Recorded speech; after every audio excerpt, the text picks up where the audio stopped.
Zimbabwe is bracing for potential unrest as planned demonstrations against President Emerson Mnangagwa's rule loom, prompting some schools to advise students to stay home and raising concerns about public safety. The authorities are struggling to reassure a jittery populace that they are in control of the situation, while opposition voices call for dialogue to avert potential chaos. Despite police assurances that the security situation remains under control, anxieties are running high. In Harare, leisure centers are reportedly being forced to close earlier than usual, a sign of heightened vigilance and a desire to avoid potential flashpoints. Adding to the unease, some private schools have taken the precautionary measure of telling students to stay home tomorrow, a move that police have criticized as uncalled for. The Zimbabwe Republic Police warned school authorities, especially private schools who have sent pupils home on false social media claims, and indicated that they will be called back in May 2025, police spokesperson Paul Nyathi said, attempting to downplay the situation. Nyathi added that the Commissioner General of Police, Stephen Mutamba, has engaged the Ministry of Primary and Secondary Education to take action on such private colleges and schools. The public should feel free to report anyone inciting violence, issuing threats, or intimidating them to engage in unlawful acts, he urged, seeking to reassure the public and deter potential troublemakers.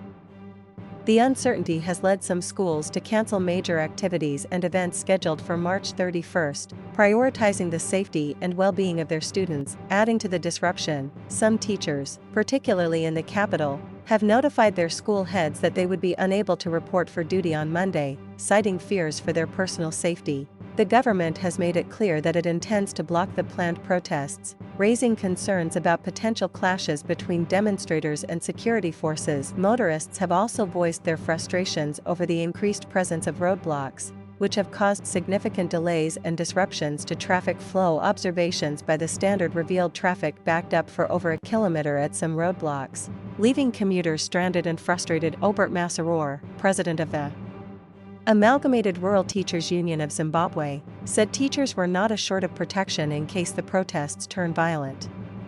We have advised learners and teachers to stay at home while we assess the security situation because we noted that things are not normal, as seen from the government issuing several statements and memos about the so-called March 31st protests, Majoror said, highlighting the prevailing sense of unease. Raymond Mjangwi, Secretary General of the Progressive Teachers Union of Zimbabwe, echoed similar sentiments, urging caution and prioritizing personal safety. People must not put their lives in danger, Mjangwi said. If you are not comfortable going out on the day, then trust your instincts. Teachers must not put their lives at risk and get themselves on the crossfire. They must do what they are comfortable with because they have only one life. Information Ministry Secretary Ndabaningi Mangwana dismissed allegations that some government officials whose names were on a list of political criminals released by Geza had gone into hiding.